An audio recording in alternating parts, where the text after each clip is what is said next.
on n'est pas tous sur le même fuseau horaire, mais bon, il est 9h.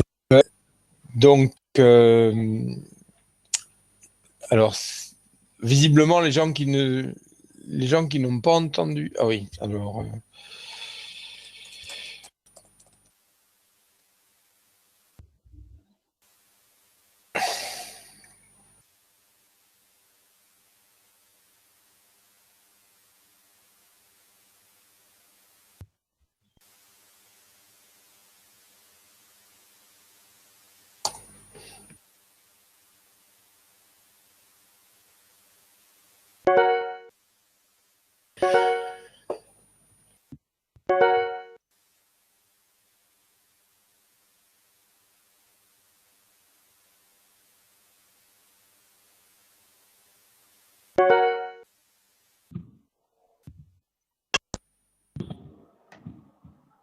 Bon, j'espère que les collègues qui étaient embêtés avec des dispositifs, ça fonctionne mieux.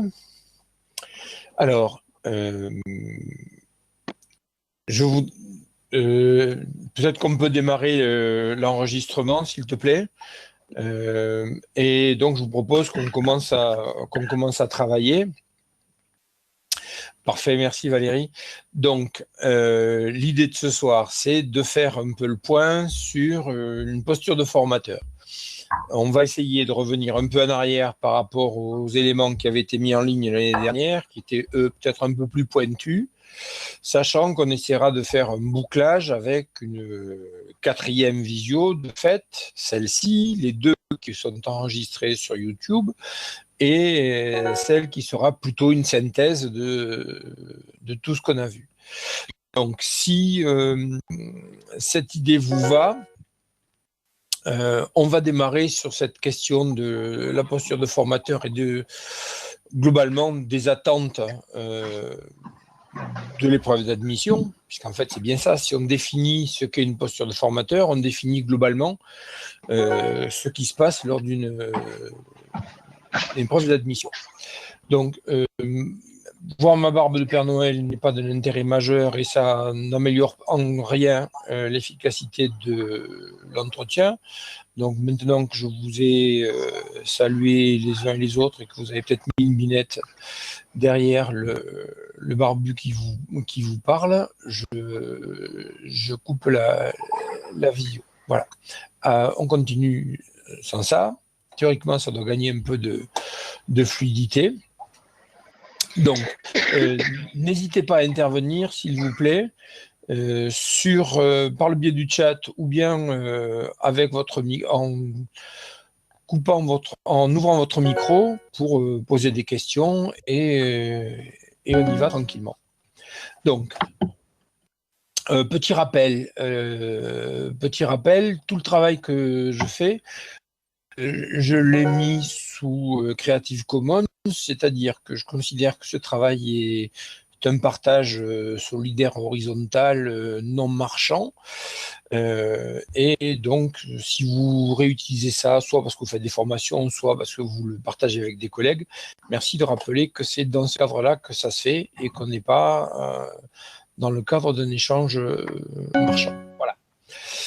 Donc, ce que je vous propose ce soir, ça se limite, ça se borne à quelques éléments, savoir que vous avez le choix à l'admission, pour l'instant, entre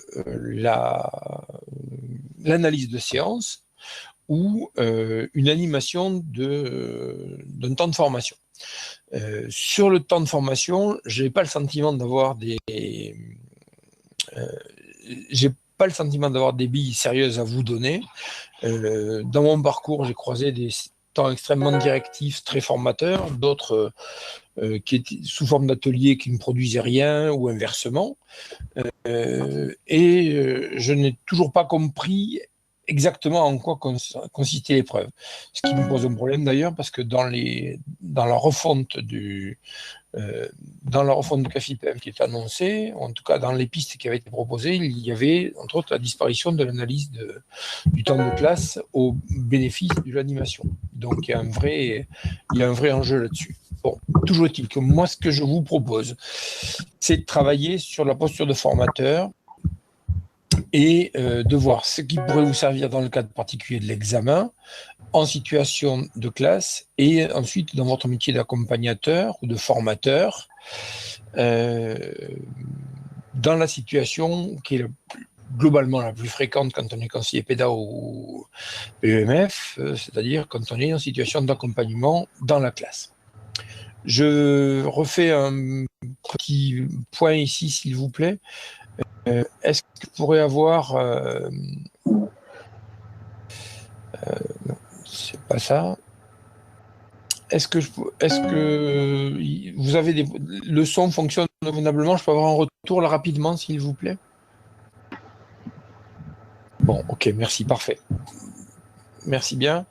Donc, n'hésitez pas à intervenir et à me couper parce que moi, j'ai pas d'autre retour que vos remarques. Donc, on dit bien que l'objet de travail de ce soir, c'est la posture de formateur et les situations dans la classe. Donc, ce qu'on attend d'un formateur, c'est pas la peine de mettre des moyens en formation si, quand un formateur vient travailler, il se passe rien de plus que ce qui pourrait se passer s'il n'est pas là. Donc, on va essayer de repérer quels sont nos outils. Il va falloir qu'on trouve, nous, très vite, des points d'ancrage. Donc, ça veut dire que notre posture, elle est globalement du côté du bricoleur. Quand je dis ça, c'est pas une boutade. Je m'appuie sur les travaux de Lévi-Strauss, qui dit que il y a en gros deux approches du monde. Une approche en ingénieur, c'est-à-dire je conçois avant et j'applique ce que j'ai conçu, ou bien je suis bricoleur et je fabrique des outils à partir de ce que je trouve dans la situation dans laquelle je suis. Et c'est globalement ce qui se passe quand on est en classe. On a quelqu'un qui s'est connecté il n'y a pas longtemps et qui nous propose un retour. Qui a un retour, il y a un micro ouvert qui renvoie là. Donc, il faudrait le couper, s'il vous plaît. Parmi les derniers arrivés, on ne gagne pas en qualité, quoi.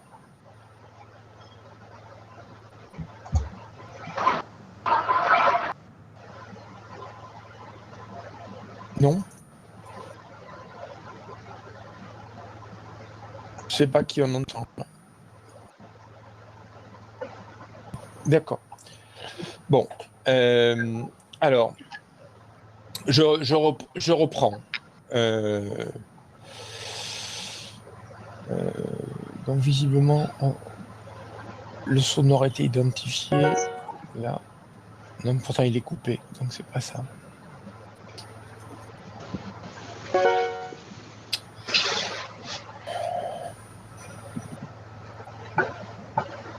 Bon. Il y a vraiment quelqu'un qui génère une boucle. Là, c'est vraiment pas confortable. D'accord. Bon.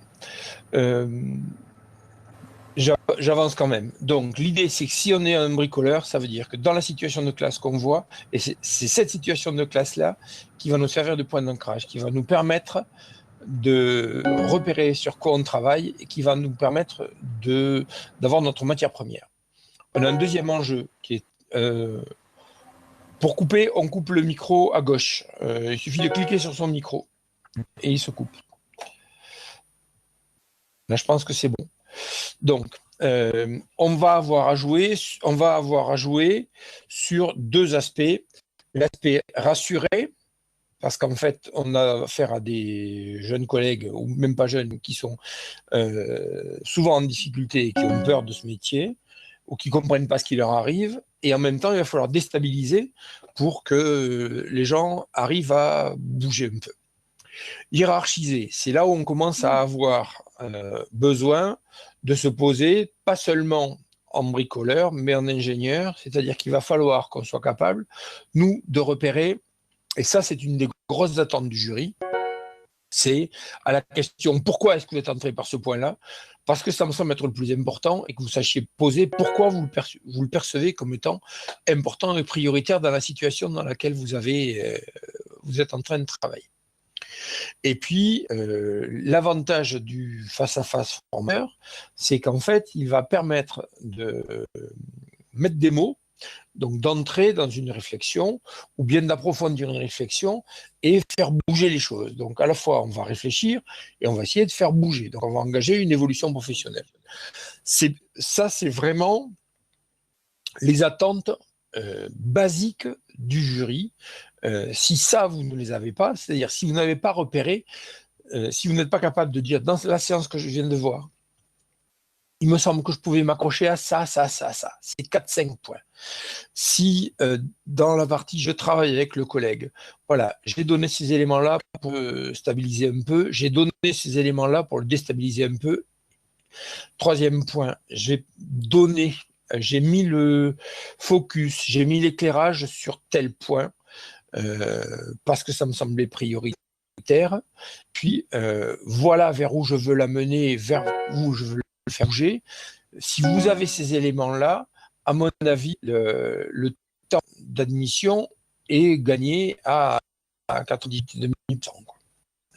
Ça me paraît être assez clair. Sur ce point-là, sur ce premier point, des questions ou est-ce que ça va?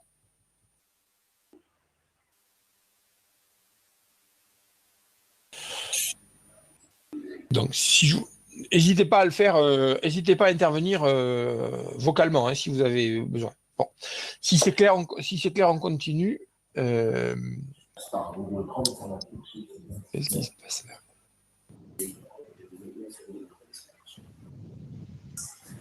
Donc, la deuxième question, c'est si je suis au clair sur ce que je veux faire, il va falloir que je repère mes outils. Les outils. Alors, 4-5 points, non, c'est pas trop. 4-5 points, à mon avis, il faut que vous les ayez. Parce que d'abord, vous allez en repérer 4 ou 5 pendant la séance. Il est possible, peut-être plus d'ailleurs, peut-être que vous allez repérer une dizaine.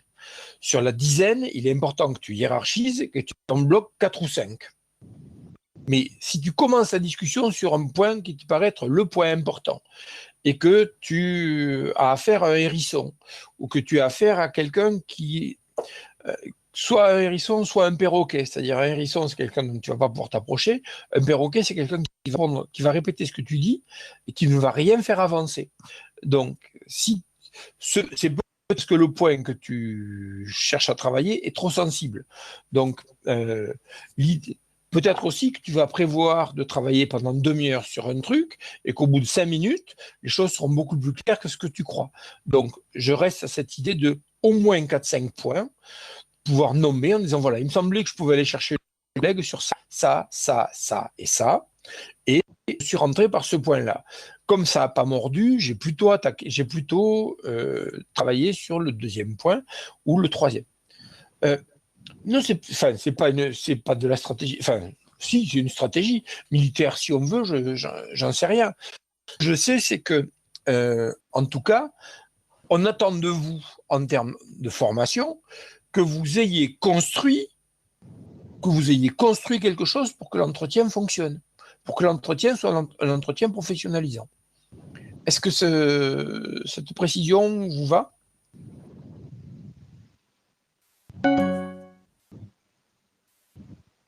Ok. Bon. Donc, on a donc, en termes d'outils, on a 4 fonctions, on a 4 leviers. En général, il y en a 3, moi j'en propose un 4e, mais donc le premier levier, il est initiatique, au sens de, on est dans une institution compliquée, qui marche avec des sigles, qui n'est pas forcément perceptible, on ne connaît pas forcément sa place. Une des fonctions du formateur, c'est d'aider un jeune collègue à se repérer, à voir où il est dans son parcours, ce qui est de sa responsabilité, ce qui n'est pas, quelle est sa place globalement dans l'institution, quels sont ses interlocuteurs. Sur la fonction domestique, c'est celle, la première à laquelle on pense. Globalement, c'est le coup de main, c'est le coup de pouce. Le collègue est dans la merde, il lui manque quelque chose. Je vais lui donner un coup de main. Je vais lui donner des indications, je vais lui donner des ressources, je vais lui donner une adresse, je vais lui donner un contact avec un collègue. Enfin, quelle que soit l'entrée que vous allez trouver là, c'est tout ce qui relève de l'ordre du coup de main. Ou bien je vais passer du temps avec lui pour reconstruire une science. Sur la fonction didactique, c'est bien réfléchir à ce qu'est notre métier et comment on fonctionne. C'est donc là, on est bien sur la dimension plutôt ingénieur. Et il me semble qu'on a une quatrième fonction que j'avais pas trouvée dans les bouquins que j'avais pu travailler au moment où j'ai fait le mien, c'est ce que j'appelle la fonction de décollement, c'est-à-dire qu'il me semble que chez des jeunes collègues fragiles, quand je parlais du hérisson tout à l'heure, à chaque fois qu'on va s'approcher de la difficulté, on va aussi s'approcher de la personne. Et la question, c'est d'arriver à mettre en question la difficulté professionnelle repérée et pas la personne. C'est-à-dire faire identifier qu'on travaille avec un enseignant, qu'on travaille sur ses pratiques d'enseignant et pas sur ce qu'il est, mais sur ce qu'il fait. C'est tout à fait différent de dire je ne fais pas exactement ce qu'il faut, de se dire je suis naze. Voilà. Globalement, cette fonction d'écolement, elle est là. C'est-à-dire, c'est celle qui va permettre de trouver de la marge, qui va permettre de travailler sérieusement en disant voilà quelle était l'attente, voilà vers où je te propose d'essayer d'aller. Sur ce point-là, avant de tourner la page, des précisions, ça va, c'est 4 points.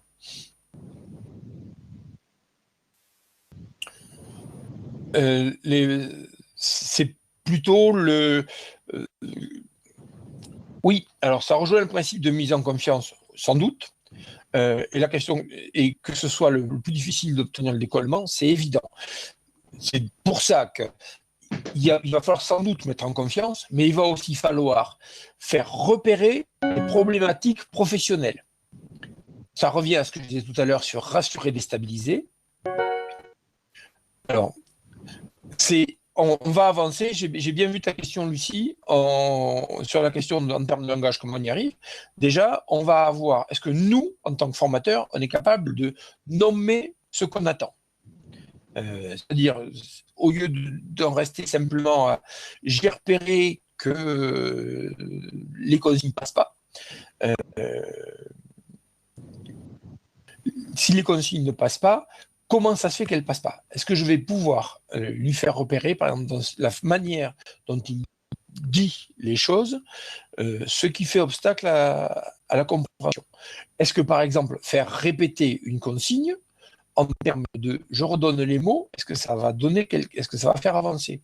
Ou est-ce que quand je demande de répéter la consigne, je suis... je vois arriver Philippe, qui maintenant qu'il n'est plus en Équateur, arrive en retard. C'est un comble quand même. Salut Philippe. Excusez-moi de cette privauté. On avait travaillé un peu ensemble l'année dernière. Voilà. Donc, je disais que la question, ça va être de faire tourner un peu les objets pour pouvoir les identifier. Voilà. Et voir sur quoi on travaille. Donc, on avance. En termes d'obstacles qu'on a, on a un premier obstacle qui est un obstacle extrêmement fort, qui est l'image sociale du métier, qui est effectivement, oui, pour Claire, si on reste que sur du domestique, on n'en sortira pas. On sortira pas. Le domestique, c'est j'accepte pendant un temps court de donner un coup de main, ou bien ça va être aussi on va retravailler des choses, mais je te donne quelques billes. L'idée, c'est est-ce qu'on va pouvoir travailler ensemble pour avancer ensemble sur ce qui te pose problème. Ensemble sur ce qui te pose problème, pas sur le problème que tu es. Ça va la réponse que je te donne, Claire? Ok. Donc, ce qui nous complique la vie, c'est d'abord la première image sociale du métier. Globalement, quand on entend parler du métier d'enseignant, on en a entendu beaucoup parler ces temps-ci, on nous dit pour que les enfants apprennent, il suffit que les enseignants enseignent. merci bien. Une fois qu'on a dit ça, on a une représentation complètement erronée du métier, qui est, vous le savez bien, qu'en fait, un métier, et plus encore maintenant, un métier d'enseignant, ça se construit. Une posture d'enseignant, ça se construit. Donc là-dedans, il va falloir qu'on aide l'enseignant, le jeune enseignant, à construire son métier et, et éventuellement contre l'image sociale qui est dominante. Donc ça, c'est vraiment pour nous un premier obstacle, j'y reviendrai tout à l'heure.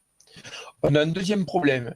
Alors c'est presque pour un petit sourire, mais la représentation du plat de spaghettis, je fais référence là à Belle et le clochard. Alors, ne me faites pas dire ce que je n'ai pas dit. Le but d'un entretien, c'est pas d'arriver à faire la bise à la Belle ou au clochard. Hein. C'est pas ça. Par contre, une situation de classe, ça peut être un plat de spaghettis, on ne sait pas par quel bout le prendre. On prend un spaghetti, on tire. Il y a toutes les chances que de l'autre côté, il n'y ait personne. C'est pour ça, je reviens à ce que je disais tout à l'heure, qu'il nous faut 4, 5, 6 entrées pour avoir quelque chose qu'à un moment, à l'autre bout de la ligne, il y ait quelque chose. Et qu'on va essayer de tirer tranquillement sur le spaghetti pour voir si de l'autre côté, je vais arriver à avoir quelqu'un et je vais pouvoir me mettre en connexion avec lui. La bise n'étant pas forcément l'objectif. Le troisième point que je vous propose, c'est la perception des hérisson. J'ai déjà parlé un peu tout à l'heure, c'est qu'à chaque fois, quand un collègue est en difficulté, il a l'impression qu'on va le mettre en cause en personne. Ah oui, oui, absolument. Si je réponds le oui absolument, c'est une réponse à la question d'Emmanuel.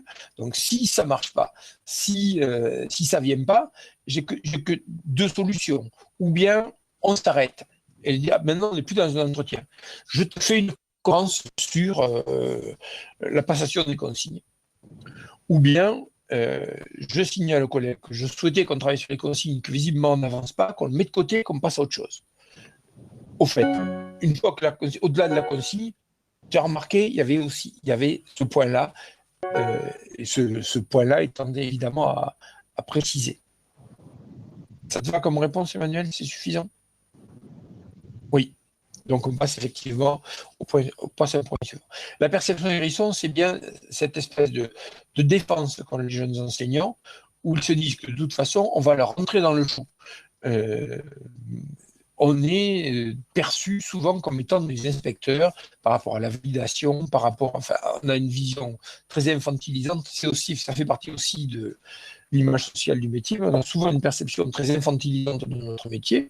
À un moment, il est important qu'on construise. Je viens en tant que collègue, je suis un père. Alors, j'aime beaucoup le terme de père expert. Oui. Dans les outils qu'on a, on a forcément les documents, la fiche de prêt, par exemple. Si ça vous plaît une bonne entrée, ça peut être tout à fait une entrée convenable. De toute façon, prendre la fiche de préparation d'un collègue comme base de travail, c'est lui dire « je reconnais ton boulot de professionnel ». Donc, on est déjà dans le décollement. Je repère un objet de travail. Donc, je travaille avec toi en professionnel. Et c'est ce point-là, je voudrais que tu fasses. J'ai repéré, par exemple, un écart entre ta conception de PrEP et ta conduite de classe. Donc, soit ta PrEP est mal pensée, c'est le côté ingénieur que tu ne maîtrises pas, et on va travailler plutôt sur la fonction didactique, soit c'est le côté bricoleur, au sens réactif, micro-décision, qu'on va plutôt travailler, ou bien tu n'as pas réalisé que ta consigne, tu l'as donnée, mais qu'elle a été pigée, donc tu n'as pas réagi à ce moment-là. Qu'est-ce que tu prenais comme indicateur, etc. Donc, on voit bien qu'à partir de ce point d'entrée, on va trouver de quoi faire travailler le collègue. Et on va travailler en professionnel. Moi, c'est toujours ça. Je viens de travailler dans une classe. En professionnel, je n'aime pas travailler avec une personne, simplement une personne. Si je vous invite à venir boire un coup à la maison ou prendre un café ensemble, c'est pour passer un moment avec la personne. Quand je vais mener un entretien dans une classe, même si j'aime bien l'instit qui est dans la classe, je vais travailler avec lui d'abord en professionnel. Donc voilà, il y a ça va? Et là, c'est bon, là? Ok. Oui, oui, et du chocolat, Philippe, je sais bien. Bon, alors, après, on a ensuite quelque chose qui nous complique terriblement la vie dans la classe, c'est ce que j'appelle la présence concurrentielle du savoir-information. C'est-à-dire qu'a priori, les gamins savent des tas de trucs ou ont à disposition des tas d'informations. Et donc, la grosse question, c'est est-ce qu'ils vont repérer que dans une classe, on ne fait pas tourner des informations, mais on les fait spiraler. C'est-à-dire que si on tourne, on peut dire 20 fois les mêmes choses. Pardon, on a des boucles là, il faudrait couper les micros, s'il vous plaît.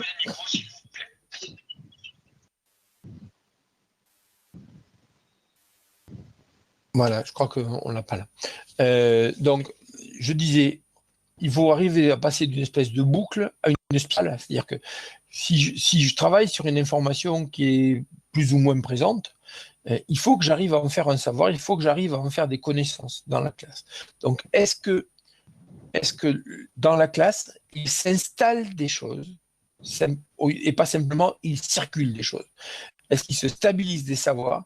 Est-ce que du point de vue langagier, par exemple, quand on est sur les consignes et autres, quand on est sur les savoirs, est-ce qu'on a à chaque fois une nivellation? Est-ce qu'on a quelque chose qui va grimper d'un cran, qui va faire qu'on a intérêt à venir en classe pour apprendre quelque chose? Donc, en parallèle, est-ce que vous, quand vous allez travailler avec votre enseignant stagiaire, est-ce que ce que vous allez échanger, vous allez permettre aux collègues d'avoir une vision un peu plus claire, un peu plus surplombante de son métier? Est-ce qu'il va avoir avancé d'un cran et sur quoi il va avancer d'un cran? Et puis, on a un dernier point sur cette diapo-là. On a un objet extrêmement intelligent et très efficace. Il ne faut pas que ça tourne à vide au sens de, c'est pas parce qu'on va répéter 50 fois les mêmes choses dans la classe que ça va être au clair. Si par contre, c'est pas parce que les gamins ont donné une formulation en sciences qui est juste que la notion est construite. Est-ce que chacun dans son coin est capable de la mettre, par exemple, par écrit en forme? Est-ce qu'on va asseoir les savoirs? Moi, ça me paraît être le gros enjeu. La classe, pour moi, c'est le lieu où l'on installe des savoirs sécurisés, stabilisés. Et on se démarque de l'info, entre guillemets. C'est pas parce que j'ai trouvé une vague info sur Internet que ça fait que fait un savoir. Oui, alors avec le stagiaire, ça veut dire qu'on va retravailler, qu'on fait reformuler, qu'on questionne, qu'on va lui demander où il en est. C'est bon, t'as pigé, tu le dirais comment toi maintenant? Qu'est-ce qu'il faut changer Qu'est-ce que tu as repéré qu'il faudrait changer prioritairement dans ta pratique? Ou bien, si je reviens dans 15 jours, sur quoi tu peux avoir bougé, sur quoi tu peux avoir avancé, etc. Voilà, ce genre de choses. On a un dernier obstacle donc qui est le modèle de l'enseignant expert ou le praticien réflexif. C'est deux auteurs là que j'aime bien, François-Victor Tochon qui est canadien et Schoen qui est, je sais plus, autrichien je crois ou allemand, ou anglais d'ailleurs, je sais plus. Quand on est sur cette idée de l'enseignant expert ou du praticien réflexif, c'est qu'on est à la fois enseignant, on est à la fois sur le vélo et en train de se regarder pédaler, quoi. On est capable de dire ce qu'on fait, pourquoi on fait ça, et qu'est-ce qu'on mettait en jeu. Et on est capable d'expliquer pourquoi et comment on a réajusté en cours de pratique. Donc, c'est extrêmement compliqué. Ça veut dire aussi qu'à l'inverse de l'image sociale de l'enseignant, c'est à l'enseignant de construire sa posture, c'est à l'enseignant de se mettre en jeu face à la classe, c'est à l'enseignant de dire où il en est et de dire comment il a construit sa posture professionnelle. Ça, c'est vachement compliqué. Et il faut là-dedans, encore une fois, je reviens au mot que j'ai utilisé tout à l'heure, il va falloir à la fois sécuriser en disant mais c'est bon, ça avance, il y a déjà des choses en place, et puis il va falloir déstabiliser sur ça et sur ce point-là, il va falloir encore avancer, etc. Il ne s'agit pas d'avoir des visites bisounours, quoi. Hein. C'est pas du tout l'objet. C'est pas du tout ça. C'est pas mon objectif qu'on ne mette en place que le gentil, mais qu'on pose clairement ce qui est déjà en place et qu'on pose clairement les axes d'évolution qu'on vise. Ça va? Donc je tourne la page où il y a des questions là.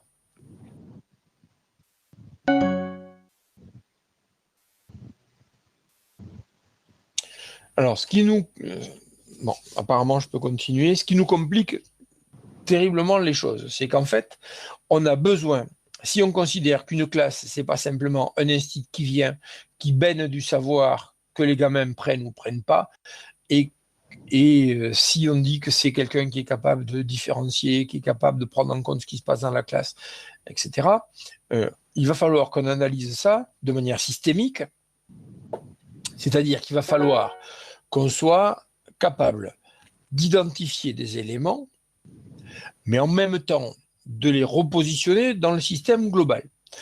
Morin dit qu'il faut distinguer et pas disjoindre.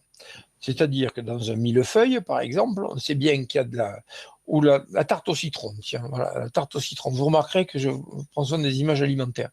Mais analyser une tarte au citron, c'est la tarte au citron déstructurée. La pâte d'un côté, la meringue de l'autre, et la crème de citron au milieu.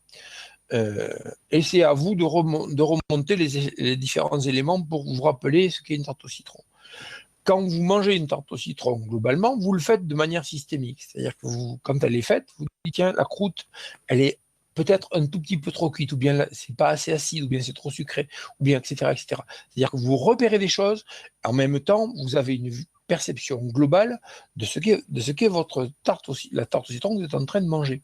Donc, on ne va pas aller se focaliser sur des tout petits éléments, on ne va pas les séparer et le cloisonner complètement, on va essayer de faire percevoir ce qui se joue dans la classe en mettant un éclairage sur tel ou tel point. Vous remarquerez que je dévie assez peu de mon propos depuis tout à l'heure où je vous disais 5, 6 points, voilà.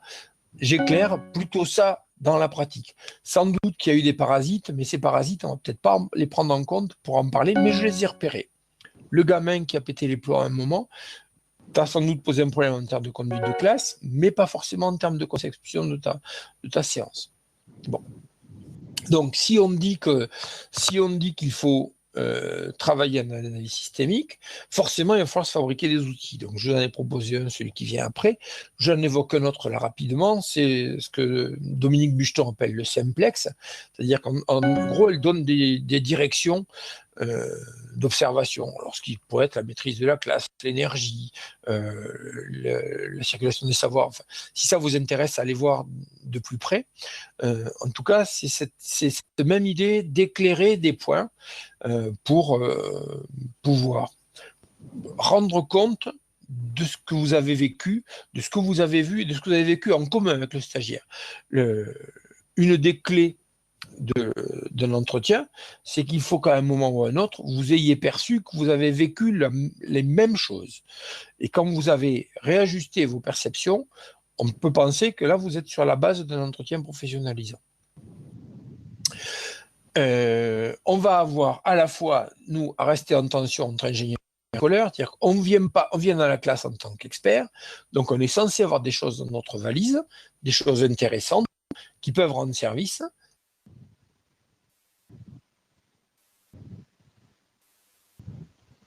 Alors, des guides d'observation de séance, on va en trouver. On va en trouver. Ils peuvent être l'EPS, ils ont beaucoup travaillé là-dessus. Mais si on a un bon guide de préparation de séance, on a un bon guide d'observation de séance, et l'outil dont je vais parler après est plutôt un outil de construction d'observation. Donc, quand je disais, on est entre ingénieurs et bricoleurs, c'est-à-dire que vous venez donc avec vos savoirs et vous avez aussi votre observation qui va permettre de repérer. Vous êtes aussi enseignant dans la classe, c'est-à-dire que vous avez vu tout ce qui pourrait être.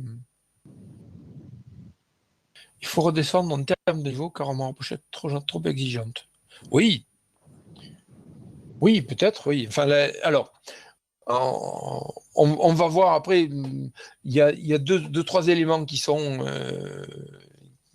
peuvent poser quelques problèmes. Donc, il faut de toute façon, pour reprendre le fil de ce que je disais sur la question de l'analyse, c'est qu'il faut bien qu'en fait, on perçoive une situation réelle. Et c'est sur cette situation réelle que se construit le travail. Donc, on ne vient pas pour proposer un discours général, ce que dit Vermeersch sur l'entretien d'explicitation. Il dit qu'aucun discours général n'a la possibilité de rendre compte de l'organisation des actions singulières. On vient voir une organisation des actions singulières. Si on prend le mot à mot, il s'agit bien de repérer des actions singulières. Ou comment est-ce qu'ils les ont organisées et comment est-ce que notre travail rend compte de la perception qu'on a de cette organisation-là. Donc, là, on commence à avoir quelques questions qui arrivent sur des expériences passées, on prend les collègues là où ils en sont, etc. On va forcément revenir là-dessus. Je tourne le... Oui, forcément, on mesure les cas. Alors, ce qui va être artificiel dans l'épreuve que vous allez avoir, c'est que c'est une visite one-shot. C'est-à-dire que vous allez venir une fois voir quelqu'un que vous ne reverrez sans doute plus. Si vous êtes PEMF ou conseiller PEDA, un des fils conducteurs, ça va être, pour le prochain coup, j'aimerais qu'on ait un peu avancé sur tel point. Et cette idée, quand Dominique Bucheton parle du simplex, ou quand je parle de hiérarchiser les points, c'est bien ça, c'est bien faire percevoir aux jeunes collègues comment il a évolué, comment ça a bougé. Jusqu'à présent, là, toutes vos remarques sont dans les clous. Hein. Donc, la question de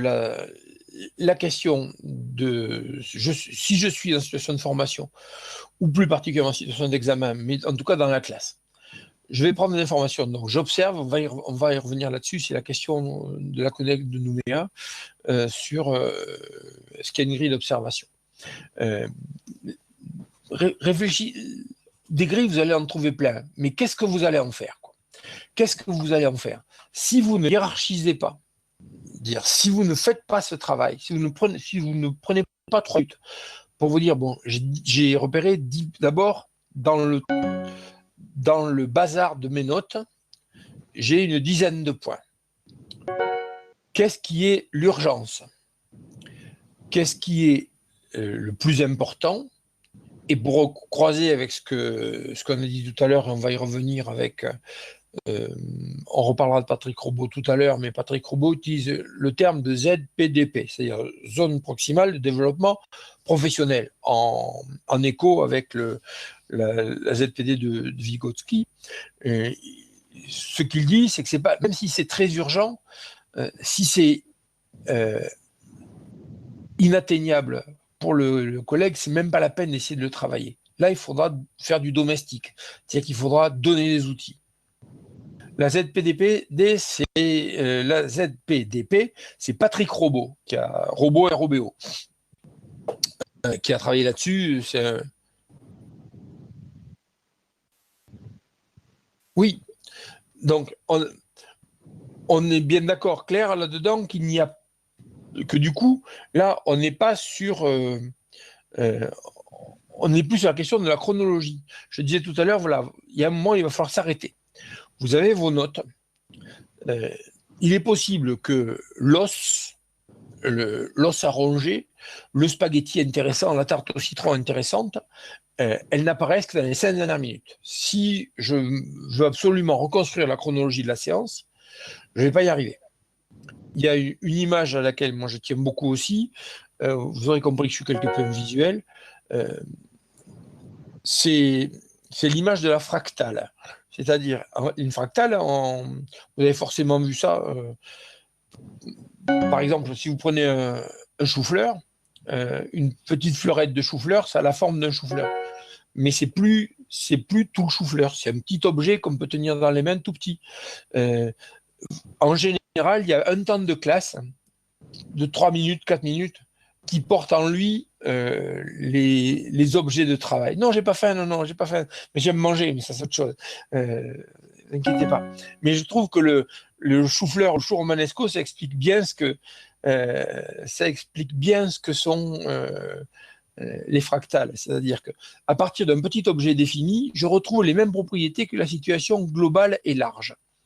Si je dis aux collègues, on va reconstruire tes 2 heures de classe, normalement, soit il vomit, soit il se met à pleurer, soit il dit, tu te barres de là parce que j'en ai rien à faire. Si je prends 2 minutes 30 ou 3 minutes très précises de son temps de classe, sur lesquelles je vais pouvoir quasiment mot pour mot dire ce qu'il a dit, mot pour mot ce que les gamins ont fait remonter, et qu'on en fait un objet d'analyse définissable, où je vais pouvoir repérer les enjeux, faire toucher du doigt qu'à un moment, par exemple, les gamins ont donné des éléments que le collègue n'a pas pris, parce qu'il n'a pas su tisser, comme dit Lala en ce moment. C'est aussi un terme, je crois, de Dominique Bucheton, quand elle dit de tisser les choses. Mais est-ce qu'on va pouvoir démonter très fin Il y a une autre image que je prends, c'est encore alimentaire, mais c'est pas pour nous, c'est la pelote de réjection. C'est-à-dire quand une chouette a fini de manger, elle rejette un truc et on ne sait pas ce qu'il y a dedans. Quand on commence à démonter, on s'aperçoit qu'il y a une mâchoire de musaraigne, qu'il y a un truc, etc. Et on commence à pouvoir donner du sens à ce qui se passe. La question, il faut prendre une photo de la situation, mais ça ne suffit pas. Il faut pouvoir remonter le film de la situation. Il va falloir avoir le son de la situation. Il va falloir pouvoir la démonter complètement. Oui, alors, on n'a pas de temps de réflexion après l'observation de la séance. Mais par contre, vous avez des surligneurs. S'il y a bien un petit temps pendant la classe où ça va être un peu moins dense que le reste. Mettez un coup de surligneur sur ce qui vous accroche la réflexion, c'est ce qui vous paraît être l'urgence. Entourer ou bien travailler avec plusieurs couleurs pour commencer à repérer les domaines dans lesquels ça se pose. Si vous partez en apnée dans votre entretien, vous allez vous asphyxier, c'est clair.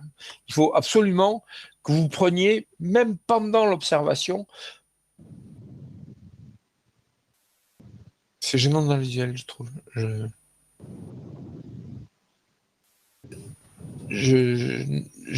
sais, là, je ne comprends pas les deux dernières interventions d'Anne-Cécile et de Lila.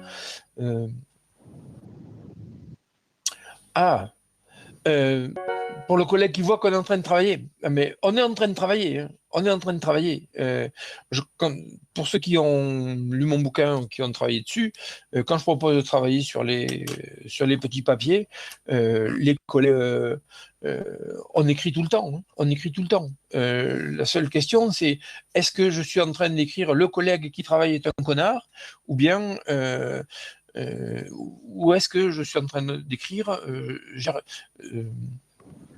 l'intitulé exact de la consigne, ou bien la phrase d'un gamin qui n'a pas été la phrase d'un gamin qui n'a pas été retenue, par exemple, quoi. À vous de voir. Il faut forcément passer sur les deux. Si vous ne mettez rien en positif, vous ne pourrez pas stabiliser le collègue. Il va de toute façon dire la peine que je me casse le cul, que je fasse rien, ça va jamais. Donc, sans doute, il faut forcément poser du positif. Parce que un collègue qui se construit, il a des doutes. On démarre par ça, mais il faut aussi assez vite quitter le bisounours, quoi. Et quand on dit que c'est du positif, il faut que ce soit du positif vrai.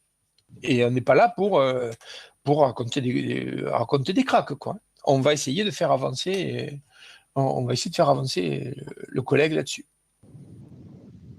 Donc, qu'est-ce qu'on fait de nos infos dans le face-à-face stagiaire? Dans le face-à-face jury, c'est là où je maintiens qu'il faut 5-6 pistes. C'est-à-dire que par rapport aux stagiaires, j'en ai peut-être souligné 1, 2, mais si je suis dans le face-à-face jury, je peux dire oui, mais j'avais aussi prévu cette entrée-là, je ne l'ai pas prise parce que j'avais prévu cette entrée-là. Ça me semblait être secondaire par rapport à ce que j'ai vu. Bonsoir. Oui. Quand je dis on pointe les choses, c'est pas forcément à vous de le faire. C'est-à-dire que comme dit Mélanie, là, ça peut être tout à fait faire repérer aux stagiaires ses points forts, y compris dire attends, tu es vachement sévère parce que sur ça aussi, ça et ça marche. Mais la question, ce que je souhaite que vous ne perdiez pas de vue par rapport à la position dans laquelle vous êtes en préparation d'examen, c'est cette idée qu'il y a une lecture à deux niveaux, c'est-à-dire que vous êtes à la fois en situation de formateur et en situation d'examen. Oui, mais c'est difficile pour eux, parce que on n'a pas... dans les cultures professionnelles, dire qu'on a fait une classe sympa dans une journée, c'est déjà se la péter, quoi. Dire tiens, ça a vachement bien marché aujourd'hui, c'est dire que les autres jours ça marche moins bien, ou bien que sortir de classe en disant bon sang de moi je me suis fait secouer toute la matinée, quoi. Bon, ce qui arrive à peu près. Bon. Après, il y a un point, je suis au troisième point, là, qui est la gestion du parcours de novice. Je reviens à la question, au problème du one-shot. La visite, vous venez voir le stagiaire une fois. Si vous le suivez parce que vous êtes son PMF de référence ou bien parce que vous êtes conseiller PEDA, vous allez avoir à gérer son parcours. C'est-à-dire que ce que vous allez prendre comme point de sortie de l'entretien, ça va être quasiment les points d'entrée de l'observation d'après. Dire en quoi est-ce que ça a bougé. De toute façon, pour la question de redonner les éléments positifs à la fin, de toute façon, il y a bien un moment où il va falloir boucler, vous, comme le stagiaire, il va falloir boucler l'entretien. Qu'est-ce qu'on en garde? Voilà. Et c'est ce que j'étais en train d'évoquer avec cette idée de gestion de parcours. Comment est-ce qu'on va arriver à poser des petits cailloux qui vont faire avancer, qui vont permettre aux collègues d'avancer et de se repérer. Parce que ce qui est compliqué, c'est qu'en fait, oui, ça peut être ça, ça peut être que retenez-vous de cet entretien, mais bon, moi je serais plus direct, quoi. Moi je serais plus direct. C'est qu'est-ce qui te paraît, quels sont les points sur lesquels il te semble qu'il faut vraiment que tu avances pour le prochain coup. Donc plus serré, quoi. Parce qu'en fait, ce qui est compliqué, c'est qu'en fait,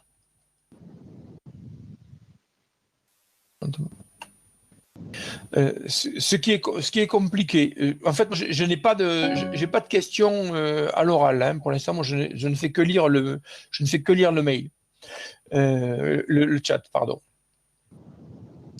Ce qui est compliqué, donc, c'est cette idée de professionnalité.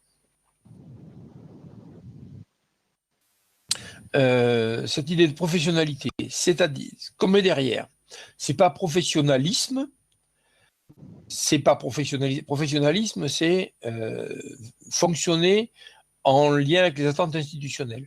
Professionnalité, c'est comment chacun construit son exercice professionnel. C'est-à-dire, comment est-ce que j'interprète mon métier? Et donc, les petits cailloux, c'est ce qui va permettre aux collègues d'aller vers le métier qu'il est en train de construire et pas forcément comment est-ce qu'il va faire la classe comme moi je la fais. Puisque l'idée de professionnalité, c'est bien celle-là, c'est que si je vais dans la classe de Philippe ou dans la classe d'Élodie ou dans celle de Donia par exemple, il y a peu de chances qu'ils pratiquent pareil. La seule question, c'est que sans doute, je n'ai pas à modéliser au sens où je n'ai pas à imposer un modèle. Par contre, j'ai à aider à borner la professionnalité. C'est-à-dire, en dessous de ça, en dessous de cette proximité au programme, au temps, etc., ça ne va plus. Tu n'es plus dans l'exercice possible de ton boulot. Après, que tu écrives tes consignes ou que tu ne les écrives pas, c'est un choix, à toi de savoir ce que tu veux en faire. C'est à toi qui sais de quelle manière tu vas t'adresser à tes élèves, de quelle manière tu vas gérer tes groupes, etc. Oui, on est exactement sur cette idée-là. Oui. Donc j'accompagne, je guide, je propose des pistes. Et non seulement je propose des pistes, mais dans ces pistes-là, j'insiste quand même lourdement, on est là pour hiérarchiser. Dire, tu vas là si tu veux, mais c'est casse-gueule. Attention. Et inversement, si tu vas de ce côté-là, il me semble que ça serait peut-être plus efficace, que tu gagnerais du temps. Donc, ce qu'on a, nous, posture possible. La posture de père expert. Je l'ai piqué à Alain Archive, qui est un prof avec qui j'ai travaillé à Bordeaux. Quand il parle de père expert, chaque mot est important. Voilà. Je suis père. Je suis au même niveau que toi, sauf que j'ai quelques coups d'avance. Donc, je ne suis pas là hiérarchiquement pour te poser un problème, mais je suis là pour t'aider. C'est en gros la posture que je prends avec vous. J'essaie de vous filer un coup de main pour avancer, pour essayer de comprendre quelques trucs que vous ne pigiez peut-être pas, pour éclairer différemment des choses, aider à la réflexion. Je ne suis pas là pour vous démolir, donc on ne doit pas déconstruire la séance. Peut-être que non. Mais déconstruire, ce n'est pas démolir. Donc, bon. Après, il y a un autre modèle qui me paraît important, c'est le modèle du transducteur, c'est encore Alain Archive, qui dit qu'en fait, il fait une synthèse entre transmettre et traduire, le transducteur. C'est-à-dire il y a d'un côté des infos, un cadre dans lequel je travaille, entre autres les programmes par exemple, et une pratique, et je vais essayer, en proposant plusieurs formulations, de faire comprendre ce que je suis en train, vers où je veux aller. Quand je parle nouilles, hérissons, pelote de réjection ou tarte au citron, je suis dans ce modèle transducteur. Le cadre institutionnel, le cadre des logiques didactiques, le cadre de l'adaptation aux élèves, etc. Et puis, il y a un élément qui est sous-jacent dans toutes les questions qui sont passées déjà, c'est ce que j'appelle les phénomènes de secondarisation. C'est Marie Rebière et Madame Jobert de Bordeaux qui ont mis en avant ce terme-là que je trouvais intéressant. C'est-à-dire qu'un entretien, on n'est pas là pour parler d'eux. On est là pour parler sur. C'est-à-dire, on est là pour faire un objet de travail à partir d'une situation qu'on a vécue. Il s'agit que ça devienne vraiment, on prend de la distance par rapport à ça, ça devient un objet de travail. Donc si c'est un objet, ça veut dire que le sujet, la personne, est un peu en retrait, donc on revient encore à cette question de décollement dont je parlais tout à l'heure, et on va essayer de bosser avec le collègue sur, je prends un peu de hauteur par rapport à ce qu'on est en train d'en parler, on va en parler non plus en termes de ressenti, mais en termes de professionnalisation, on va parler d'un objet professionnel et on va en parler en professionnel. Alors effectivement, avec des outils comme le cadre institutionnel, comme les logiques didactiques qu'on peut avoir, comme les références pédagogiques qu'on peut avoir, comme l'analyse toute simple aussi d'une pratique de classe qu'on a vécue. Sur ce point-là, là c'est peut-être un peu dense, je ne sais pas, des questions, je m'arrête un peu là.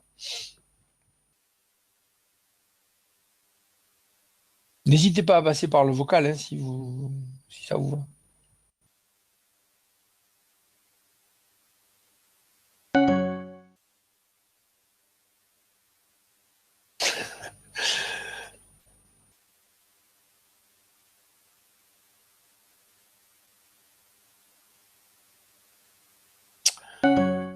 Alors, tu crois qu'on doit être au top du domaine.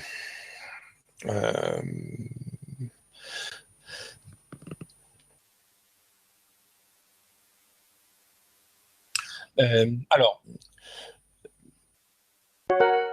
de toute façon, si on dit au top, d'abord, dire à un collègue, sur la question que tu me poses, je suis un peu court, je te recontacte, pourquoi pas je m'enseigne et je te recontacte. Pourquoi pas? À quoi ne se le faire, évidemment. Premier point. Deuxième point. Je vous rappelle qu'on travaille avec des débutants. Et donc, ce qui se passe avec des débutants, ce qu'on voit depuis le fond de la classe, c'est énorme, immense. Je reprends un exemple que je prends souvent. J'étais invité à faire une formation à Cayenne. Je m'y suis régalé. J'aurais proposé une séance de 3 minutes. 3 minutes de classe. Je dis bien 3 minutes. J'ai j'avais 18 personnes avec moi, je leur ai fait écrire ce qui leur posait, ce qui me semblait être les priorités. À 18, ils ont balayé l'ensemble de l'exercice professionnel. Chacun pouvant défendre son truc. Ce que je veux dire, c'est que il y a de toute façon tellement de domaines qui vont pêcher qu'il y aura toujours quelque chose par lequel tu vas pouvoir accrocher quelqu'un. On va accrocher quelqu'un pour pouvoir, au bout de l'entretien, lui dire, bon, maintenant, de ça, là, qu'est-ce qu'on garde? La priorité du travail qu'on fait ensemble, c'est quoi? Donc, à la question de Mélanie sur comment conclure dans le cadre du one-shot, il me semble qu'on peut conclure comme ça, c'est-à-dire en disant, voilà, mais même si on ne se revoit pas, tu es en chemin pour ton métier, les billes que tu gardes prioritairement de notre entretien, c'est quoi? Qu'est-ce qui va pouvoir t'être utile? Qu'est-ce qui te paraît être les objets de travail importants à garder de ça? En quoi est-ce que tu t'es sécurisé dans cet entretien? Qu'est-ce que tu te donnes comme piste prioritaire de boulot? Je vous propose plusieurs formulations, à vous de voir ce qui vous convient. Ça va?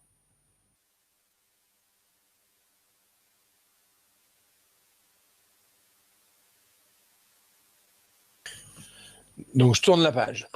Alors, je reprends un outil qui me paraît important. Alors, je l'ai mis un peu partout. Je me suis déjà servi plusieurs fois, mais on ne fabrique pas un outil tous les matins. D'autant que je l'ai fabriqué une première fois pour le bouquin et il y a une version ultérieure que c'est celle-là qu'on va travailler. Donc tout à l'heure, quelqu'un me disait on va travailler sur une photo. Si on travaille sur une photo, ça veut dire que globalement, on rentre à peine dans la classe. C'est-à-dire qu'il y a un enseignant, du savoir, des élèves. Et point. On sait donc qu'il y aura 3 questions à se poser, c'est tout ce qu'on en sait. Si on décide de rentrer un peu dans une systémique, c'est-à-dire ça se met à fonctionner. Rien de bien nouveau. Il y a un premier pôle qui se dessine, qui est le pôle de l'enseignement et du savoir. Donc tout à l'heure, quelqu'un parlait des PrEP. On serait là, par exemple. Donc est-ce qu'on est dans l'anticipation? On est dans enseigner, on est dans prévoir, on est dans le champ de la didactique, c'est-à-dire comment est-ce que je vais pouvoir organiser les savoirs et pour que ça puisse générer un changement dans ce que savent les élèves. Deuxième, il y a une deuxième notion qui me paraît importante, enfin qui apparaît, c'est quand je mets en relation des enseignants et des élèves, déjà, est-ce qu'il y a interaction entre eux? Est-ce que l'instit est un arrosoir qui déverse son savoir sur une classe, ou est-ce que les élèves sont amenés à reformuler, s'approprier des choses, dire ce qu'ils ont compris, et avec cette idée encore que quand l'interaction entre l'élève et l'enseignant fonctionne, elle est là pour qu'il y ait un gain en termes de savoir et pas simplement pour attester qu'on a travaillé. Ça me paraît quelque chose de tout à fait important. C'est-à-dire que c'est pas le oui monsieur ou oui madame ou oui maîtresse ou oui maître. Ils ne sont plus la question de vous êtes d'accord de l'enseignant, mais c'est bien. Est-ce que quelqu'un peut reprendre, dire ce qu'il a compris, ou est-ce que vous pouvez prendre un papier tous et avec vos mots écrire ce que vous avez compris de ce qu'on vient de faire maintenant, ou bien quels sont les 3 mots qu'il faudrait garder de cette leçon, etc. On dit là-dedans, comment est-ce qu'il se passe quelque chose entre enseignant et élève? Autrement dit, quel bénéfice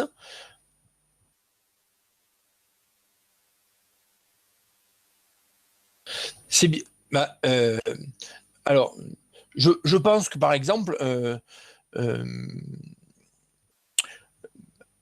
si cette vision-là de enseigner sans se poser la question des élèves, par exemple, le prof de fac, le prof de fac qui fait son cours amphi plein ou amphi vide, élèves qui suivent ou qui suivent, étudiants qui suivent ou qui suivent pas, on l'aurait. C'est-à-dire que je suis pas en train de dire que ça, je suis pas en train de, justement, si on veut que ça fonctionne, il faut pas isoler.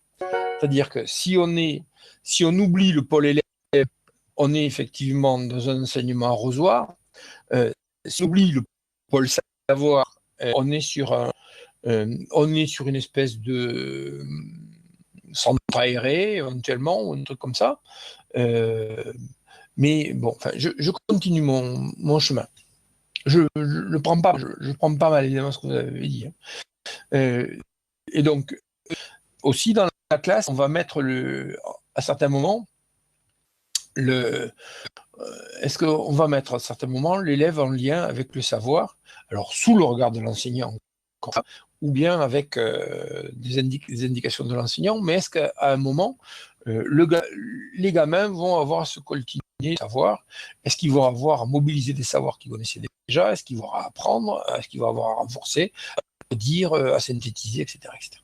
Bon, ça c'est la version classique du triangle didactique qu'on trouve à peu près partout, en tout cas tel que l'a monté Chevalard. Donc, comme disait Claire tout à l'heure, ce triangle ne fonctionne, ne commence à être un triangle que si les trois pôles sont vraiment là. C'est-à-dire, si je mets simplement des définitions de la classe et que l'élève à apprendre ses savoirs, à apprendre tout seul, l'intervention de l'enseignant, je ne suis pas dans une classe. Si le pôle enseignant savoir ne prend pas en compte les élèves, on va au carton, et si la relation entre enseignant et élève ne mobilise pas suffisamment les savoirs, ça va poser problème. Donc ce que je vous propose, c'est, puisque c'est un outil d'observation, donc déjà, est-ce que ces trois axes, d'abord, est-ce que les trois pôles sont présents? Oui. Bon, il y a bien des élèves, il y a bien un savoir en jeu, il y a un enseignant. Bon. Est-ce que cet enseignant a prévu des choses? Est-ce qu'il, didactiquement, ce qu'il propose est à peu près correct? Est-ce qu'il y a interaction avec lui, entre lui et les élèves? Est-ce que les élèves tentent pour s'approprier les savoirs? Globalement, on a une classe qui fonctionne. À mon avis, on n'a pas fini. C'est-à-dire que si on veut vraiment travailler sur ce qui se passe en classe, je pense qu'il faut aller voir justement ce qui se joue à l'intérieur. Donc, pour avoir travaillé longtemps dans des écoles pas simples, dans des quartiers dits difficiles, avec des gamins issus de l'immigration, pas forcément francophones, etc., etc., etc., et pourtant en ayant été relativement exigeant, la question c'est comment, justement, je reviens sur ce que disait Claire tout à l'heure, je prends forcément en compte mes élèves par rapport à ce que j'envisage en enseignement, mais est-ce que je les prends vraiment en compte? Est-ce qu'il y a vraiment un croisement entre la tâche et le public? Si oui, ça veut dire que je sais, non, en termes d'anticipation, je sais ce que je demande. C'est pas forcément de différenciation, mais je sais ce que je demande réellement en termes de tâches. Pas simplement, il va falloir qu'ils aient des ciseaux et de la colle. Je sais aussi quelles sont les difficultés de mon public et quelles sont ses forces et comment il est structuré. Donc, la manière dont je vais proposer la tâche prend en compte le public que j'ai dans ma classe et que je connais. Ça, c'est un premier regard qui me semble important, parce que là, justement, là, on n'est plus du tout dans le général. C'est ce qui se passe dans la classe à l'instant T, au moment où je regarde. Deuxième chose. Oui, au niveau de mes élèves, et pas seulement au niveau. Est-ce qu'elle est suffisamment ambitieuse pour qu'ils avancent quand même? Est-ce que la manière dont je vais organiser la tâche, en langagier, etc., va leur permettre de passer, même s'ils ne sont pas francophones aisément, par exemple, mais est-ce qu'il va y avoir du temps pour reformuler les choses? Enfin, toutes ces choses-là, enfin, on n'a pas le temps de détailler, mais bon. Est-ce que l'enjeu de savoir qu'a prévu l'enseignant,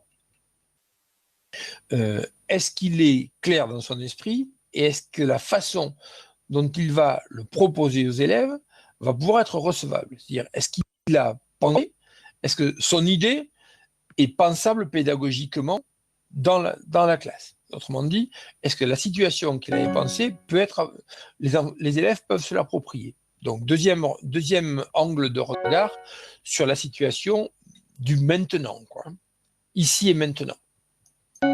Troisième Troisième élément qui me paraît très important et qui vient un peu marquer le territoire par rapport à ce que vous disiez tout à l'heure, est-ce que le savoir est suffisamment fort dans la classe? Est-ce que le savoir en jeu, est-ce qu'il y a assez d'apprentissage? Est-ce qu'il y a assez d'envie d'apprendre? Est-ce qu'il y a assez de choses importantes à apprendre pour que cet enjeu de savoir suffise, ou en tout cas facilite la régulation entre l'enseignant et les élèves? Autrement dit, est-ce que la pédagogie, est-ce que les interactions vont tourner aux alentours des questions de savoir, ou est-ce qu'elles vont être simplement une régulation de conflits entre enseignants et élèves? Est-ce que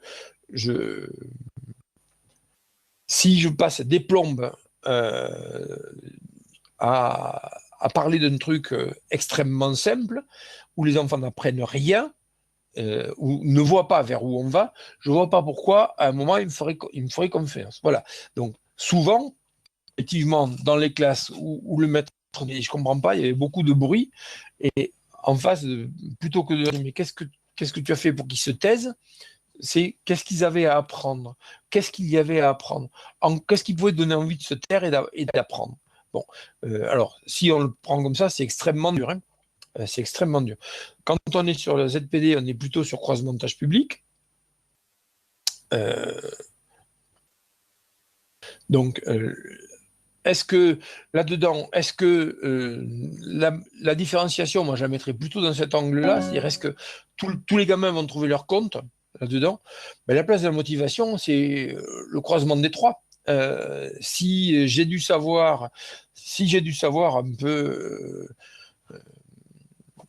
j'allais dire des grossièretés, mais si j'ai dû savoir qui fait envie, quoi, que la tâche qu'on me propose est complètement inaccessible et qu'elle permet de m'impliquer et que la manière dont l'enseignant a fait jouer information, savoir, connaissance, si tout ça, ça fait vraiment envie, il y a peu de chances qu'on n'ait pas de motivation à apprendre, quoi. Alors après, il y aura forcément des gamins qui un jour seront à côté de la plaque parce que ça a été la merde à la maison ou je sais pas trop, ou parce qu'ils sont dans la difficulté. Mais ouais, mais oui, on est d'accord qu'on on peut avoir un élève, on peut en avoir un élève indisponible, etc. Mais quand je dis qu'on est observateur, nous, quand je disais qu'on est observateur, enseignant, observateur dans la classe, c'est qu'on peut avoir aussi, nous, repéré que tel gamin était à côté de la plaque parce qu'il n'a pas l'air bien. Mais voilà. Bon, donc les remarques que vous faites maintenant montrent bien que vous êtes en train de faire jouer cette espèce de combinatoire qu'il y a là-dedans. C'est-à-dire qu'on est bien ici, on est bien sur l'ensemble. Alors, si on ne prenait que cette diapo quand on a tout, c'est sans doute trop compliqué.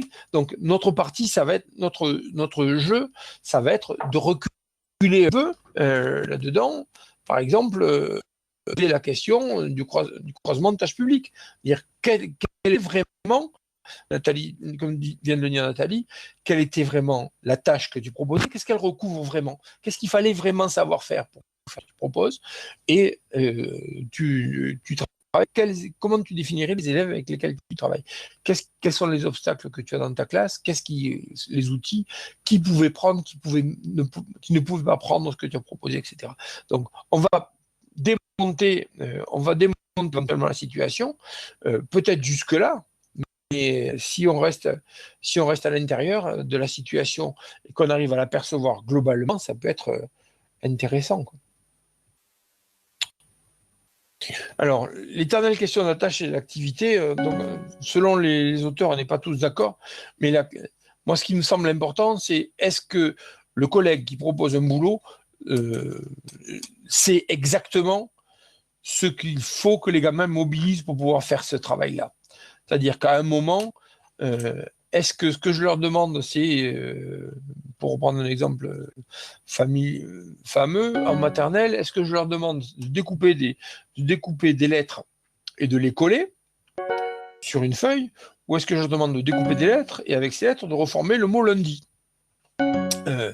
En termes de tâches, c'est pas du tout les mêmes choses. En termes cognitifs, ça ne mobilise pas du tout les mêmes choses. Donc, est-ce qu'on sait ce que très souvent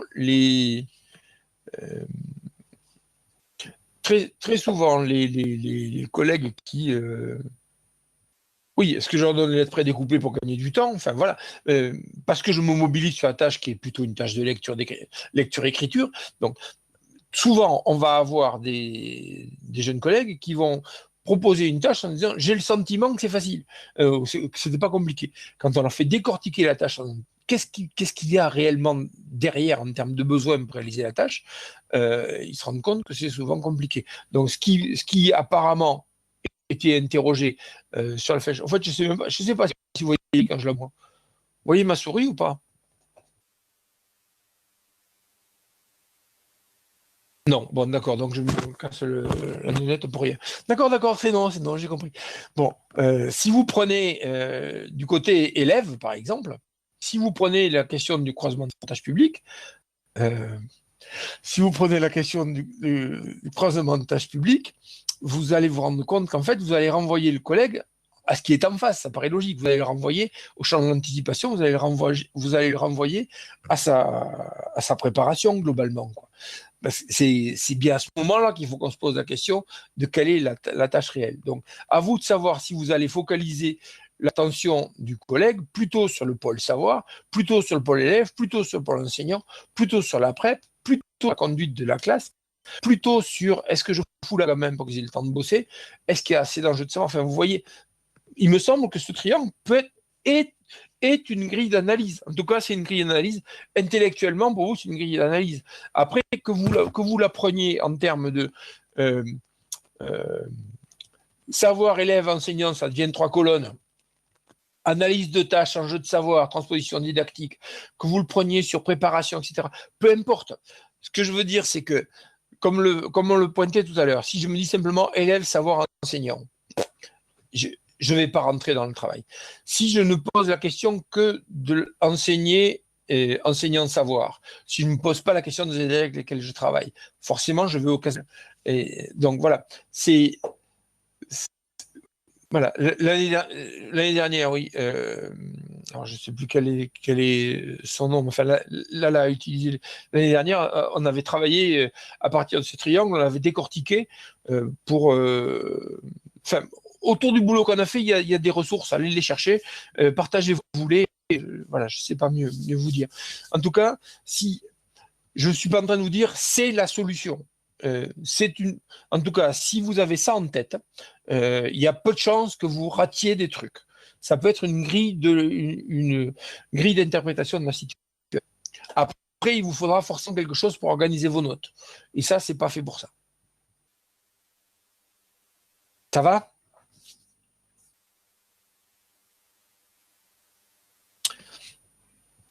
Mais les variables, c'est passé à toute berzingue, hein. Les variables, elles sont je crois que c'est la collègue qui est à Nouméa qui posait cette question-là des variables. Les variables peuvent être partout. C'est-à-dire, à partir du moment où tu commences à tout. Si tu ne rentres pas à l'intérieur du triangle, je réponds à la question de Claire là, sur les variables. Si on ne rentre pas à l'intérieur du triangle, les variables, elles vont pas apparaître. C'est-à-dire que je n'ai des variables à prendre en compte que si j'envisage une transposition didactique, que si j'ai réfléchi à ce qui est réellement la tâche, à ce qui est mon public, et que si j'ai réfléchi à ce qui est un enjeu de savoir suffisant. Sinon, je n'ai pas à me poser de questions.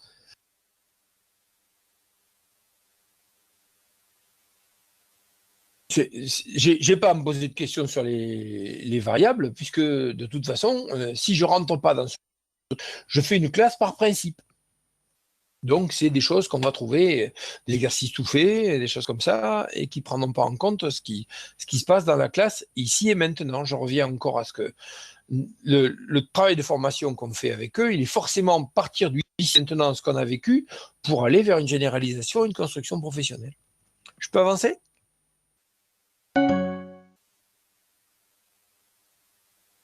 D'accord. Alors, Je reviens à la question de hiérarchisation. Donc, si vous avez fait votre travail d'observation, quel que soit votre support, alors des supports, des grilles, il y a eu plein qui sont passés sur le site, des bonnes, des pas bonnes, peu importe. D'ailleurs, les bonnes, c'est celles qui marchent pour vous. Une grille chronologique peut donner des indications si vous savez en faire quelque chose après. Parce qu'après, il va falloir donc vous arriver à hiérarchiser. Pour hiérarchiser, je vous rappelle qu'on est dans l'éducation nationale. On a des attentes institutionnelles, on est censé faire avancer les collègues dans ces attentes-là. Et elles sont posées relativement clairement. Bon. Deuxième point, on n'est pas censé être transparent. Vous avez sans doute compris dans ce que je vous ai dit ce soir, ou dans la manière dont je travaille avec vous, qu'il y a quelques engagements de ma part et une conception particulière du métier. Entre autres, cette idée, à mon avis, de base de père expert. Puisqu'on a un métier difficile, autant qu'on se serre un peu les coudes et qu'on essaie d'avancer ensemble et qu'on mette de l'intelligence en commun, on n'a rien à y perdre. À 60 comme ce, c'est forcément plus intelligent qu'à 2, et encore plus qu'à 1. Bon. Après, il y a un troisième point, et je reviens à ce que je disais tout à l'heure. Il faut impérativement que ce que vous avez repéré, vous puissiez le caler par rapport à ce que vous avez compris de votre novice. C'est-à-dire que c'est pas la peine de proposer un niveau N+7 si vous avez le sentiment qu'il est à N-2. Quoi, hein. S'il est à N-2 par rapport à vos tentes, mais on essaie de l'amener à N-1, voire à N. Voilà. Si par contre vous avez quelqu'un qui gaze, n'hésitez pas à le lui dire. S'il a N+5, tant mieux. Mais si on le trouve à N+6 la fois d'après quand on revient, c'est encore mieux. Bon. Et donc, pour que vous ayez de l'efficacité dans votre entretien, il faut qu'il y ait des points saillants sur lesquels, encore prendre une image, il faut que vous puissiez vous accrocher, vous, et que le collègue avec qui vous travaillez puisse s'accrocher. C'est quoi les points de repère? Où est-ce que je mets des prises? Où est-ce que j'installe les prises pour qu'on puisse grimper un peu ensemble, qu'on puisse avancer? Sur cette, on est à l'avant-dernière diapo. Il nous reste une dizaine de minutes. Je ne voudrais pas dépasser une heure et demie. Donc, si vous avez des questionnements, vous voulez qu'on revienne sur des choses, n'hésitez pas, c'est maintenant.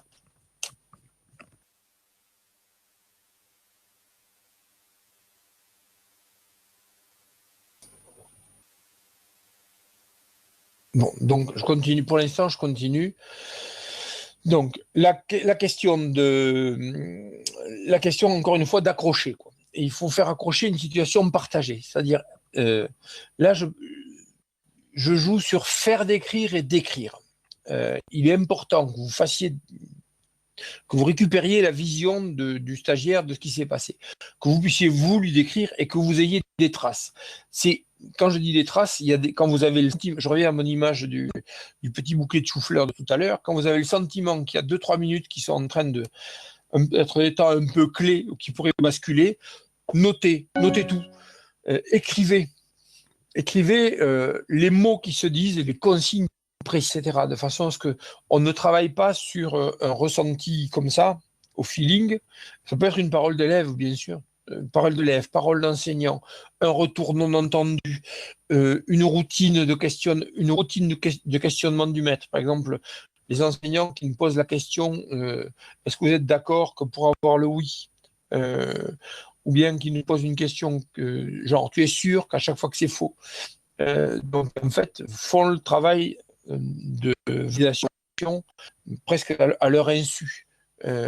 Donc ce travail-là, il faut permettre aux collègues de mettre en perspective en disant, voilà, en fait, quand je mets en place cette question-là, je tue le boulot de la classe.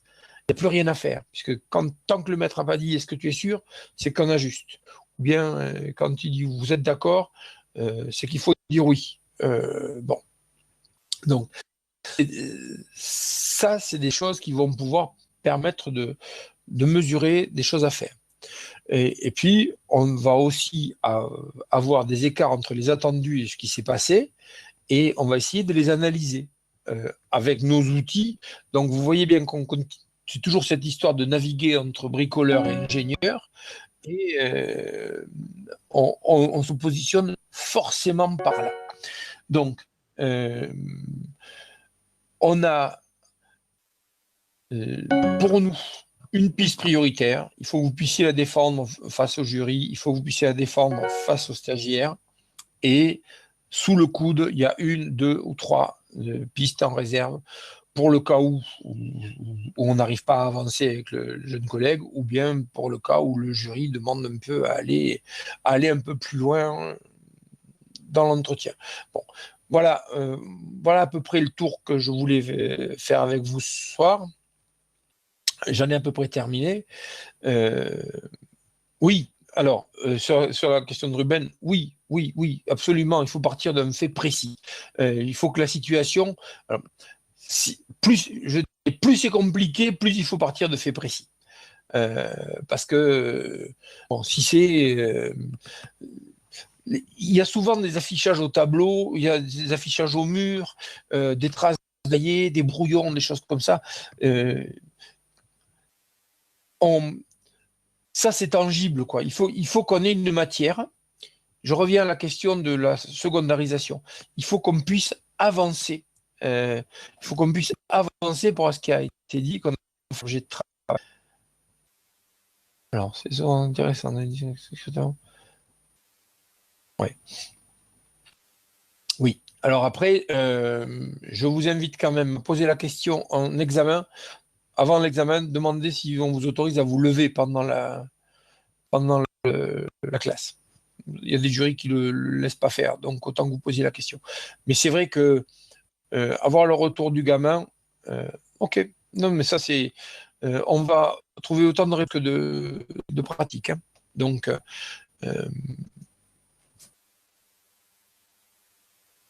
alors, je reviens sur la question de pas 2 ou 3 pistes. Si, ben, on prend une piste prioritaire et puis après, en suivant, quoi. On a une hiérarchie. On va essayer d'abord de prendre ça. Oui, oui. Assez d'accord avec ce qui se dit là. Alors, moi, j'ai pas spécialement de billes par rapport aux options EPS, mais je pense que cette question-là posée sur la liste pourrait donner des choses, mais il y a peut-être des gens qui ont des billes là, directement. On ne lit pas les remarques. Euh, oui, quand vous envoyez en bas, vous avez Send to everyone. Il faudrait vraiment utiliser ça. Pour que ce soit en public, parce que sinon on peut envoyer des choses en privé. Alors, ça a quelques avantages quand c'est des choses privées, mais quand c'est des questions à partager, c'est moins intéressant.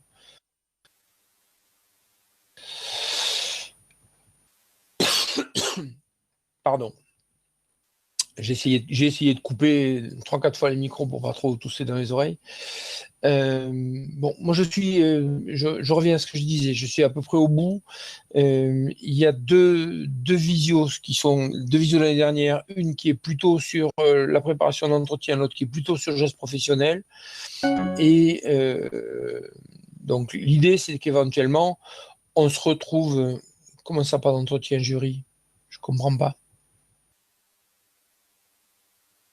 Je comprends pas ce que tu dis, Cécile. Comment ça, pas d'entretien jury?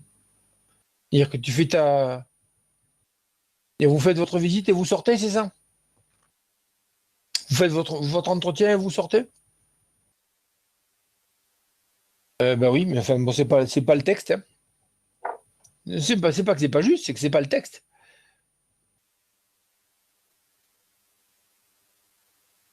Non, non, mais voilà.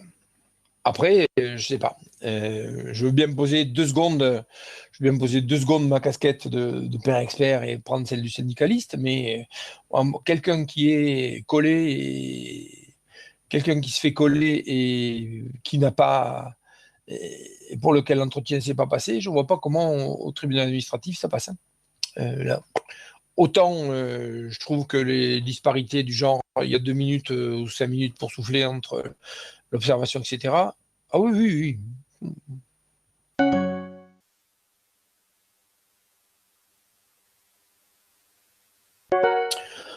Euh, Moi, quand j'ai passé mon CAFIMF, ça s'appelait comme ça à l'époque, c'était avant la guerre de 14. Non, avant la guerre de 14, ça s'appelait encore autrement.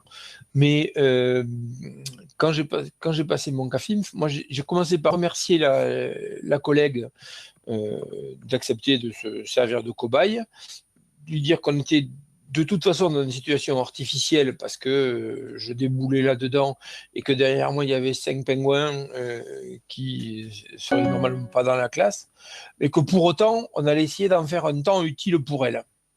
Donc c'était ce point, j'avais pris ce point d'entrée et donc en me disant bon maintenant on sait bien que c'est essentiellement par rapport à l'examen ce qu'on vient de faire, mais par rapport à toi, voilà. Qu'est-ce qu'on garde? Est-ce que ce que j'ai essayé de partager avec toi, qu'est-ce que tu as appris? Qu'est-ce que tu en as pigé? Qu'est-ce que tu en garderais? Voilà. Et je resterai sur quelque chose dans ce genre-là. Dire que à la question de la sortie, pour moi, elle se résout à l'entrée. Ben, comme ça. Comment commencer l'entretien? Forcément en s'excusant de déranger, et de mettre la pression, de rappeler que c'est vous qui êtes un examen et qu'on va essayer de faire que ce soit une situation professionnalisante ou qui puisse lui rendre service pour elle, puisque de toute façon, on lui a déjà compliqué la vie. Donc autant espérer qu'elle en tire un petit bénéfice. Et donc, si tu veux bien, on va se mettre au boulot. Après, à vous de savoir si vous tutoyez, si vous vous voyez, j'en sais rien. Il y a 50 écoles là-dessus.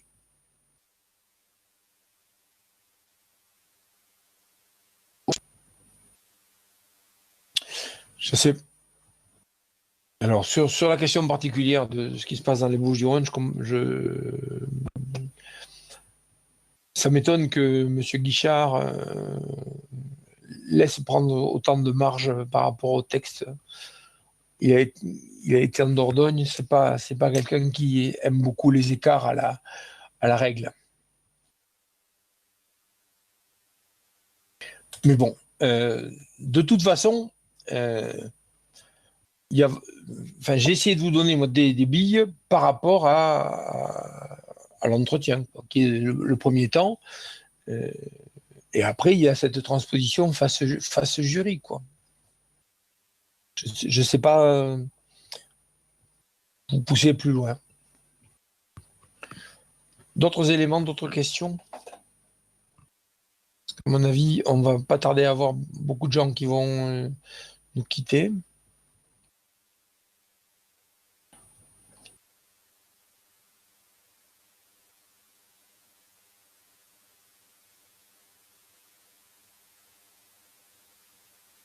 Hein.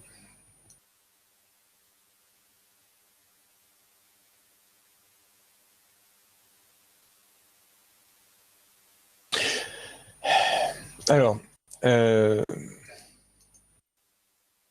il y a un conseil que j'ai omis de vous donner là. Il y a un conseil que j'ai omis de vous donner, c'est que forcément, vous avez avec vous euh, votre bulletin officiel avec les programmes surligné. Vous puissiez aller très très vite chercher les choses. Si par exemple vous n'êtes pas familier de la maternelle, j'essaie de répondre au passage, que vous ayez des billes. Ça c'est pas moi. Hein. Ça c'est pas moi qui dis ça. Voilà, ça c'est le cadre dans lequel on demande de travailler. Autant, il me semble qu'il faut être clair sur on a un cadre, professionnalisme, et on a une marge d'exercice, une manœuvre qui est la professionnalité. Donc, je t'aide à trouver qui tu es dans ta classe, mais tu ne peux pas faire n'importe quoi. Il faut avoir, à mon avis, une idée assez précise de ce qui se passe. Il faut avoir bien lu les cadres de référence. Après, pour info, dans les IPS qui travaillaient en CAFIPEMF, il y avait que la maternelle devienne spéciale. Moi, j'étais pour. Mais bon, enfin, ça, c'est des documents de travail qui n'ont pas été c'est off. Alors, non, il n'y a pas forcément de temps de préparation avec entretien, donc je réponds à Muriel. C'est pour ça que je vous dis que s'il y a des temps un peu creux pendant l'observation, allez au mien, parce que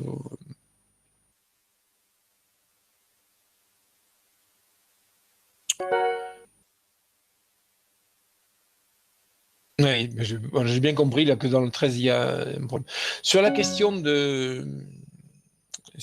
du tutoiement, Claire, bon, tu vois bien, enfin, tu vois ma binette, bon, il y a kilos, donc moi, le fait de tutoyer un stagiaire m'affole pas, quoi. La distance, euh, vais la réinstaller facilement. Si tu as le senti, c'est très compliqué de reprendre de la distance quand on a tutoyé.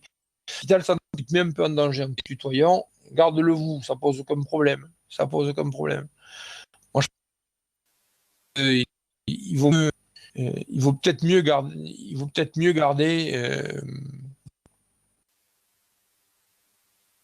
le peu de temps et relâcher après.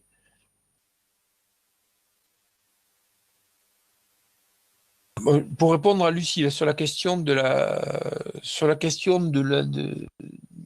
l'entretien, moi je ne commencerai pas par une question. Euh, je te dis tout à l'heure, moi, par exemple, en café, je sais par remercier le collègue d'avoir accepté euh, d'être perturbé dans sa classe. Après, il y a entretien qui commence. Alors, qu'est-ce que tu en penses? Ou bien, qu'est-ce que vous en pensez? Vous en diriez quoi? Etc. Bon. Bon. Moi, souvent,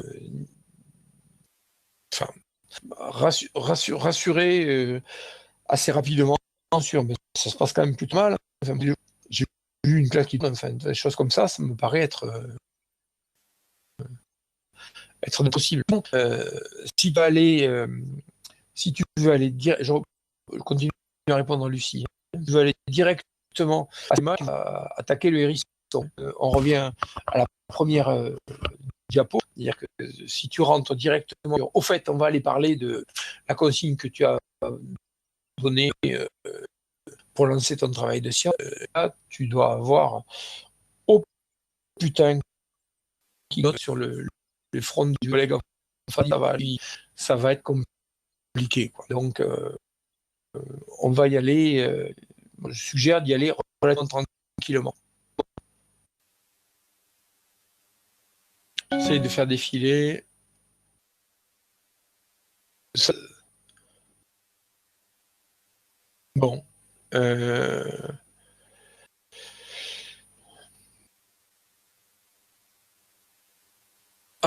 y a un entretien, il y a une durée prévue, c'est 20 minutes. Hein. Il y a 20 minutes d'entretien dans le texte sur le CAFIPEMF. Relisez le BO du CAFIPEMF. Voilà. Bon.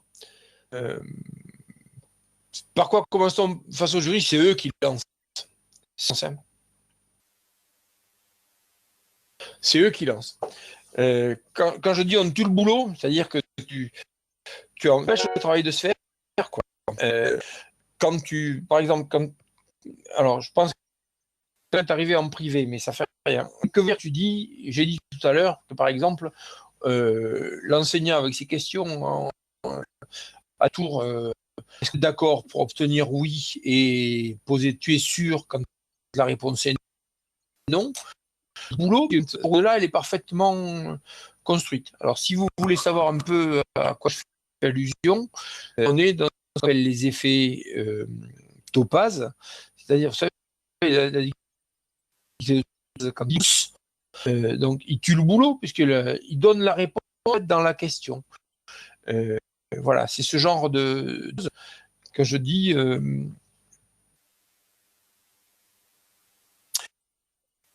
On ne laisse pas de la place pour un vrai travail. Alors, on nous prépare souvent à la critique, à l'analyse de la critique. Enfin, de toute façon, bien qu'à un moment, vous regardiez pédaler, quoi. C'est bien pour ça que je bossais ça avec vous. Je continue à faire des fiches. Est-ce qu'il y en a d'autres? Voilà. Merci. C'est sympa. Mais écoutez, on va peut-être en rester là, non?